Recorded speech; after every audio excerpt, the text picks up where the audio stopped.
नमस्कार विद्यार्थी मित्र, सर्वांना नमस्कार. इयत्ता 9वी सहामाही परीक्षेला सामोरे येत असताना काही बेसिक गोष्टी आपल्यासमोर असायला पाहिजेत आणि त्यासाठी काही मॅथ्स 1 मॅथ्स 2चा काही एवढ्या बेसिक गोष्टी आपल्याजवळ असायला पाहिजेत. आपण ते करायचे असं यासाठी आपण थोडंसं सहामाही परीक्षेसाठी हे लेक्चर्स ऐकावे. सहामाही परीक्षेला सामोरे जात असताना किमान कोणत्या गोष्टी आपल्याकडे असायला पाहिजेत. तर थोडीशी संच ह्या गोष्टीपासूनच परत सुरुवात करूया. कालच्या पाठिंबाच्या तासाला आपण पेपर सोडवायला आलो आहे.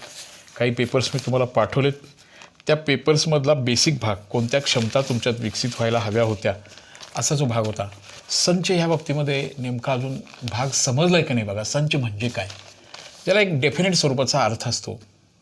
आपल्यामध्ये खालीलपैकी कोणाला संच म्हणायचं नाही आणि कोणाला संच म्हणायचं, तिथं एक वाक्यता असली पाहिजे बाळांनो. आता उदाहरणार्थ, तुमच्या पुस्तकातील सोपी उदाहरणेंचा संच, हा संच आहे का नाही?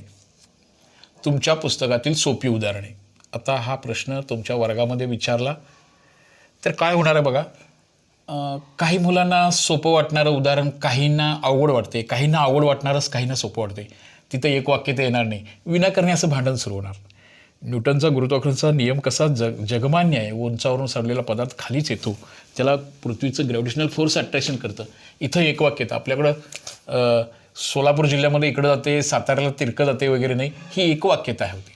तसं सोपे किंवा अवघड ह्या शब्दाला, ज्यामध्ये सोपं किंवा अवघड असं काय, सोपं आहे अवघड आहे ह्या एकवाक्यता नसणाऱ्या ह्या घटना आहेत. हे शब्द असलं तर त्याला निश्चित अर्थ नसतो. म्हणून ज्या विधानामध्ये सोपं अवघड म्हणजे काही मुलांना सोपं वाटणारं, दुसऱ्यांना अवघड वाटणार आहे. त्यानंतर तुमच्या गावातील श्रीमंत. आता श्रीमंती कशावर मोजायची हा पण भाग आहे. त्याच्या पैशावर मोजायची, प्रॉपर्टीवर मोजायची, त्याच्या आरोग्यावर मोजायची, त्याच्या ज्ञानावर मोजायची. श्रीमंत आणि गरीब. एखादा झोपडीत राहणारा गरीबसुद्धा श्रीमंत असू शकतो, ज्ञानानं श्रीमंत असू शकतो, सुखानं आरोग्यानं असू शकतो. त्यामुळं याच्याबद्दलसुद्धा कोण श्रीमंत आहे कोण गरीब आहे हेही निश्चित ठरवता येत नाही, तुलना असेही करता येत नाही. त्यामुळे ह्याला पण संच म्हणायचं नाही. तुमच्या आवारातील उंच, तुमच्या शाळेच्या आवारातील उंच. आता हा मी आपल्या पश्चिम महाराष्ट्रामधल्या सर्व शाळेतल्या मुलांना जर प्रश्न विचारला, माझ्या शाळेतली मुलं असं उत्तर देतील, सर आमच्या शाळेमध्ये जे आवळाचं झाड आहे ते उंच आहे. पलीकडच्या शाळेतली मुलाचे उत्तर दिले, आमच्याकडे ते सुरूचं झाड आहे ना ते उंच आहे. कुणी म्हणे आमच्या झाडामध्ये नाळाचं झाड आहे ना ते उंच आहे. म्हणजे एक उंच छोटं याच्याप्रती सुद्धा निश्चित अर्थ असणार नाही. आता असा एक प्रश्न विचारला. आता याच्यामध्ये उंच किंवा छोटं किंवा तुलना, लहान मोठेपणा, गरीब श्रीमंत, अवघड सोपं, दुःखी आनंदी ह्या शब्दांना संच ह्या गोष्टीमध्ये एक वाक्यता येणार नाही. आता दुसरा भाग असा विचारला की इंद्रधनुष्यातील रंगांचे संच लिहायचे आहे आपल्याला. आता इथं बघा काय होणार आहे. आपण पश्चिम महाराष्ट्रामधल्या सर्व जिल्ह्यांची मुलांना इंद्रधनुष्यातील रंगामध्ये एक वाक्यता येणार की नाही येणार? सोप्या अवघडबद्दल एक वाक्यता येईल, नाही येणार. गरीब श्रीमंताबद्दल नाही येणार. उंच छोटं झाडं नाही येणार. पण इंद्रधनुष्याचे रंग पश्चिम महाराष्ट्र, भारतभर जो इंद्रधनुष्य दिसणार आहे त्याचे रंग 7च आहेत. त्यामुळे त्याला निश्चित अर्थ आहे. ताना पिही निपाजा जाता नाही पाणी पी. आठवड्यातील वारांचा संच. आठवड्यातील वार. आता पश्चिम महाराष्ट्रामध्ये आज सोमवार असेल तर उद्या मंगळवार म्हणजे रविवार असणार नाही किंवा तिथेही 7च वार असणार आहेत. इंग्रजी महिने निश्चितपणे हे 12च असणार आहेत. मराठी महिने 12च असणार आहेत. इथं मात्र निश्चित एक वाक्यता येणार आहे. इथं समसंख्यांचा संच. सोलापूरच्या मुलांनी विषमसंख्यांना समसंख्या म्हणायचं नाही. सांगलीच्या मुलांनी असं पूर्णवर्ग संख्या नेमक्या कोणत्या ते त्याच्यामध्ये गोंधळ करून घ्यायचा नाही, असा भाग तिथं होता. त्यामुळे संच ह्या संकल्पनेमध्ये बाळून हा अर्थ पूर्णता तिथं असायला पाहिजे होती. ही संचाची ओळख होती, जिथं डेफिनेट अर्थ असतो. ही एक संकल्पना तुमच्यासमोर असायला पाहिजे. तुमच्याशी असा जो बेसिक भाग आहे तो ह्या संच ह्या लेसनमधला कोणता भाग पाहिजे होता, कोणत्या प्रकारचे प्रश्न नेहमी येणार आहेत. ह्या धड्यामध्ये थोडं संज्ञापनचा पण स्वीकार करायचा होता. संज्ञापन जसे की करणी, करणीचं चिन्ह, वर्गमुळाचं चिन्ह म्हणता आपण संज्ञा म्हणून करणीचं चिन्ह म्हणायला लागलो पुढच्या धड्यामध्ये. संज्ञापन समजा -5 आणि असं दिलं. -5 ही संख्या नैसर्गिक संख्या संचाचा घटक नाही किंवा यांचा घटक नाही. 4/3 बिलॉंग्स टू चा घटक असणे. Belongs to does not belongs to n but it belongs to q. 4/3 ही परिमेय संख्या आहे. परिमेय संख्या क्यूचा घटक आहे, एनचा घटक आहे, चा घटक असणे. समजा हा जी मध्ये रेषा आहे ना, ही इथं होती म्हणजे चा घटक असणे. ही रेषा इथनं काढायची आणि याच्या खाली घालायची. आता बी ए हा बीचा उपसंच आहे. बी हा उपसंच आहे. आपला कोल्हापूर जिल्हा हा महाराष्ट्राचा उपसंच आहे. सांगली जिल्हा हा महाराष्ट्राचा उपसंच आहे. महाराष्ट्र हे आपल्या इंडियाचं उपसंच आहे, असा त्याचा अर्थ होतो. ह्या बेसिक संकल्पनावरती सुद्धा प्रश्न परीक्षेमध्ये आलेले आहेत किंवा ते आपल्याला संज्ञापनामध्ये ह्या असायला हव्या होत्या. पुन्हा परीक्षेमध्ये आलेले प्रश्न काही असेल बघा. पुन्हा म्हणजे त्या गोष्टी आपल्याला वापरूनच पुढं जायचं आहे किंवा ह्या गोष्टी आपल्याला पक्क्या असल्या पाहिजेत. आता तुम्हाला हा भाग कसा लर्न करायचा होता, मी अशा काही गोष्टी फोकसवर सांगतो की ते तुम्हाला सामान्य परीक्षेमध्ये निश्चित हे वापरावं लागणारच आहे. याच गोष्टीवरती आपण फोकस करत आहोत. मॅथ्स 1 मॅथ्स 2 किमान एवढ्या गोष्टी तुम्ही ऐकून केलात तर तुम्हाला गणिताचा पेपर निश्चित सोपा जाईल. तुमचा कॉन्फिडन्स वाढायला त्याची मदत होईल अशी अपेक्षा आहे. पाठीमागचे पेपर डोळ्यासमोर ठेवून पाठीमागच्या कालच्या प्रश्नपत्रिकेमध्ये थोडंसं वेगवेगळे प्रश्न, तसे काही आव्हानात्मक थोडे काही नवीन प्रश्न जे वाटतात तेही प्रश्न आपल्याला शिकायचे आहेत, ते करायचे आहेत आपल्याला. आता N of A is equal to 5 पेपरमध्ये तुम्हाला पेपर मी पाठवलेत बाळांनो. त्या पेपरमध्ये प्रश्न आहेत आणि हे प्रश्न निश्चितपणे ऐका तुम्ही आणि मग तुम्हाला पेपर सोडत असताना याची मदत निश्चित होणार आहे. आणि मग ते आपल्याला एन ऑफ बी किती असेल असं एक वर्ड्समध्ये प्रॉब्लेम होतं. शाब्दिक प्रॉब्लेममध्ये पण आपल्याला हे सॉल्व करायचं होतं. आता number of events which are present in A union B, दोन्ही मिळून एत किंवा बीत, याचा अर्थ आहे किंवा, हे लक्षात घ्या. एत तरी आहे किंवा बीत तरी आहे. आणि याचा अर्थ आहे अँड, आणि परत ह्या भाग तुम्हाला चित्रामध्ये पण नीटपणे समजला पाहिजे. चित्रामध्ये म्हणजे हे बघा, हा जो आहे ना ए आणि बी, हा अँड, हा दोन्हीमध्ये पण, आणि हे सगळं मिळून असा भाग. ए युनियन बी बद्दल एक सूत्र शिकला होता, n of A plus n of B, आणि ह्या वजा करायचा आहे ते दोन्हीच्या दोन्हीकडं कॉमन असणाऱ्या घटना. हे सूत्राचा स्टडी, हे सूत्र तुम्हाला फार परमनंटली वापरावं लागणार आहे परीक्षेत, हे वापरावं लागणार आहे.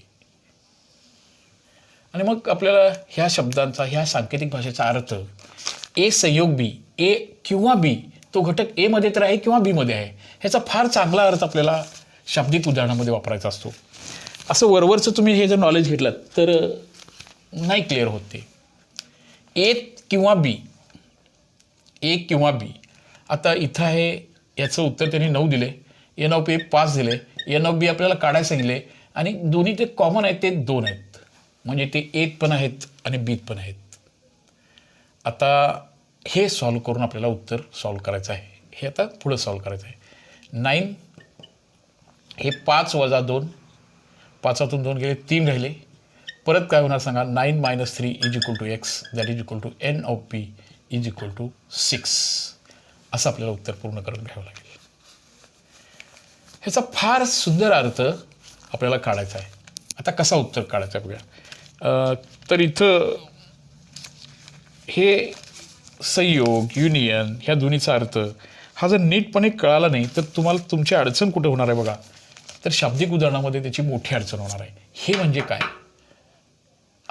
तर शाब्दिक उदाहरण सोडू नये, याचा अर्थ हे म्हणजे तुम्हाला हे सूत्र समजले की नाही, हे प्रत्येक गोष्ट समजले की नाही, तुमच्यामध्ये ही क्षमता विकसित झाली की नाही, हे बघण्यासाठी असे प्रश्न विचारावे लागतात. तुम्हाला हे लर्निंग प्रोसेसमध्ये तुम्ही ते शिकलात की नाही, नीटपणे ऐकलात की नाही. पहिला धडा हा संचाचा होता. बऱ्याच वेळेला पहिल्या काही तासांच्यामध्ये आपले रेग्युलरिटी नव्हती, काही आधीमध्ये मुलं येत होती. त्या सगळ्यांनाच माझ्या स्कूलमध्ये जो प्रॉब्लेम आहे तोच तुम्हा सर्वांच्यामध्ये. काही मुलांचे तास चुकले, मग त्या नवीन येणाऱ्या मुलांना कसं ॲडजस्ट करून घ्यायचं हा प्रश्न होता. रिव्हिजन याच्या गोष्टी सुरू आहेत. याचा उपयोग सगळ्यांनाच व्हावा अशी अपेक्षा आहे. बघा, एका वसतिगृहामध्ये 100 विद्यार्थी आहेत. नंबर ऑफ स्टुडंट्स, विद्यार्थी संख्या, एकूण विद्यार्थी आहेत 100, आणि हे सगळे वसतिगृहामधली मुलं आहेत. त्यापैकी 60 विद्यार्थी चहा पितात आणि 50 विद्यार्थी कॉफी पितात, आणि 30 विद्यार्थी चहा आणि कॉफी दोन्ही पितात. हे बघा इथं आणि आलं बघा, चहा आणि व कॉफी व आणि म्हणजे हे चिन्ह आहे, हे चहा व कॉफी दोन्ही पितात. म्हणजे इथं number of students which are taking only tea पिणारे हे सगळे आले. कॉफी चहा पिणारे किती आहेत बघा, 100 विद्यार्थी होते. चहा पिणारे 60, कॉफी पिणारे 50. पण दोन्ही पिणारे ह्यात आहेत. आता इथं काय होणार सांगा बरं, हे दोन्ही पण पिणारे इथं 30 आहेत. आता इथं प्रश्न असं होणार, हे दोन्ही चहा पिणारे 90 झाली की नाही, त्यामुळे हे असं राहणार आहे, हे 30 इकडे राहणार आणि इथं 30 गेल्यामुळे इथं 20 राहणार.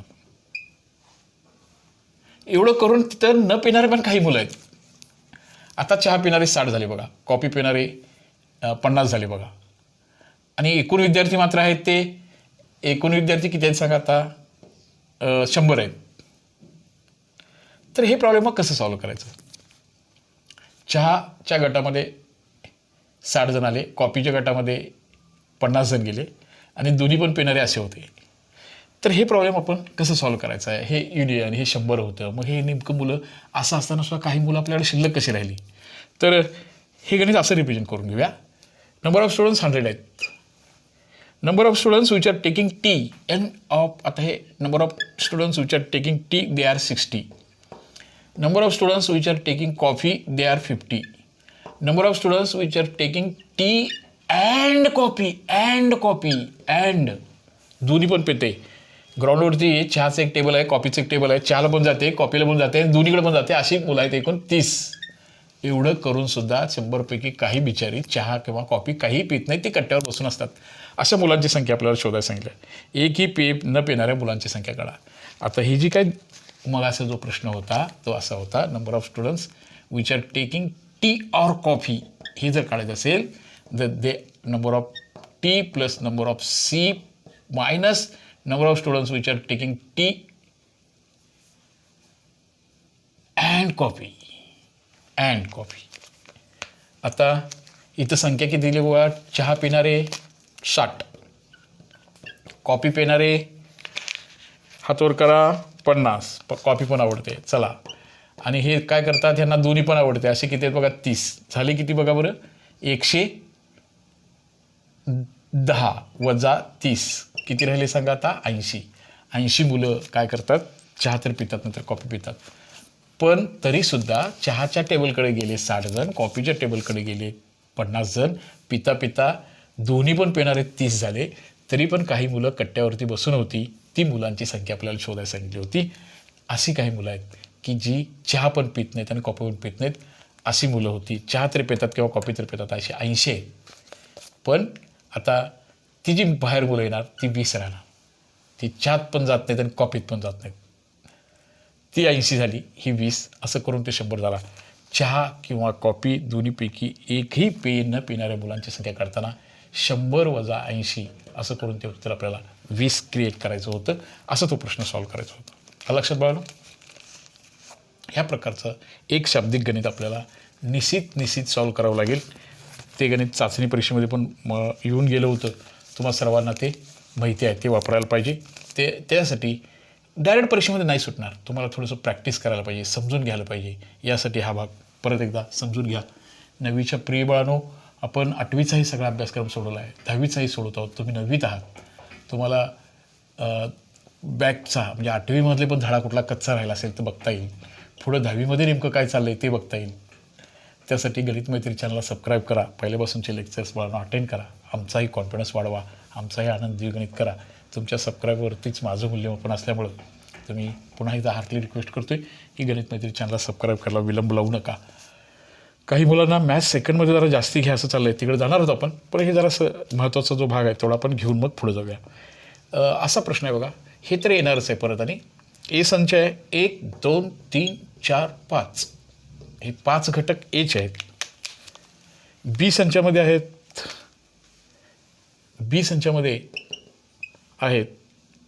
3 4 5 6 बी संचामध्ये.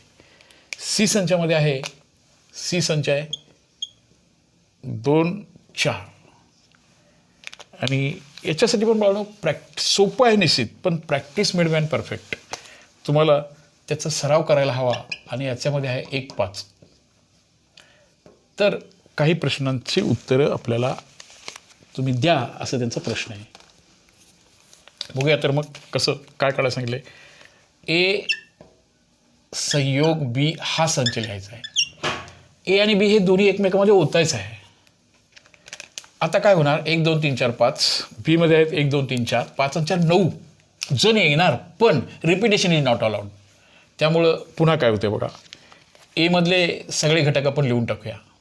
1 2 3 4 5 ए मधले सगळे लिहूया. बी मधले परत राहिलं 3, तो ऑलरेडी लिहिला आहे, तो लिहायची गरज नाही. 4 5 लिहिला आहे, हा लिहिला आहे, हा लिहिला आहे, हा लिहिला आहे. फक्त 6ला जागा दिली की हे पण असा भाग झाला. आता तुम्ही अजून एक गोष्ट इथं होते, n of A is equal to 5. What is n of B? N of B is equal to 4. हे क्लिअर आहे. पण what is n of A union B? 1 2 3 4 5 6 हे याची संख्या आली 6. ह्याची जस्ट ओळख तुम्हाला होऊ दे, एन ऑफ एची एन ऑफ बीची असं होऊ दे. फाइंड असा प्रश्न करायला सांगितलं बघा. Find the value of A intersection D. A आणि डी ह्या बघा, ह्या दोन्हीमध्ये कॉमन असणारे, सामायिक असणारे. आता संयोग नाही बाळांनो. एक इथं आहे, तो ह्यात पण आहे आणि ह्यात पण आहे बघा, तो लिहायला पाहिजे. 2 नाही कॉमन, 3 नाही कॉमन, 4 नाही कॉमन, हा 5 आणि हा 5. ओनली कॉमन सामायिक घटक येणार. Therefore n of A intersection D is equal to 2, 1 and 5 असं उत्तर येणार. पुढच्या प्रश्नामध्ये वळणं आपल्याला अशा प्रश्नाचं उत्तर हवं आहे. C intersection D, C intersection D या दोन्हीचा संयोग करायचा आहे. या दोन्हीचा संयोग करायला आपण दोन्हीच्या कॉमन इंटरसेक्शन काढवलं आहे, कॉमन काढवलं याचा. ह्या दोघांच्या मधला सामायिक भाग, सामायिक घटक कोण कोण आहेत बघा बरं. सी मध्ये पण आहे असे घटक मला सांगा जे सी मध्ये पण आहे ते डी मध्ये पण आहे. 2 ह्यात आहे का बघा? नाही. 4 ह्यात आहे का बघा? नाही. म्हणजे ह्याच्या दोन्हीमध्ये एकही घटक सामायिक नाही, 0 सुद्धा नाही. तो रिक्त संच असा किंवा असा लिहायचा आहे. रिक्त संच, रिकामा संच. ज्या संचामध्ये एकही घटक नसतो अशा संचाला रिकामा संच म्हणतो. रिक्त संचाचं उदाहरण 50 फूट उंचीच्या माणसांचा संच लिहा.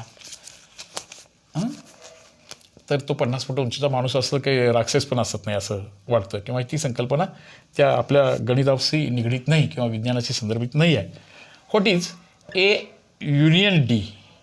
आता ए आणि डी दोन्हीने मिळून हे लिहित असताना काय होते बघा.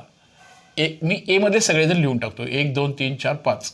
आता डी मध्ये 1 लिहिला गेला आहे, 5 लिहिला गेला आहे, कुणी वाढणार नाही. ह्याचं कॉमन ऑब्झर्वेशन करत असताना तुम्हाला ए युनियन डी करत असताना ए घटक आला बघा, मोठा आला. आणि इथं सी डी लिहित असताना, ए डी लिहित असताना डी आला बघा, लहान येतो. ही संकल्पना तुमच्यात क्लिअर होऊ द्या. म्हणजे एन युनियन डब्ल्यू याचं उत्तर येणार मोठा संच, डब्ल्यू येणार. मोठा कोण? डब्ल्यू, पूर्ण संख्याचा, त्यात 0 जास्त आहे बघा. आणि एन इंटरसेक्शन डब्ल्यू, आता इथं मात्र लहान घटक येणार, लहान आहे एन. पूर्ण संख्या संचामध्ये 0 1 जादा आहे. या सगळ्या संकल्पना, एनची सुरुवात कुठून आहे, डब्ल्यूची संकेत कुठून आहे, आय कुठून आहे, परिमेय संख्या कुठून आहेत, ह्याची पण ओळख तुम्हाला जस्ट असली पाहिजे.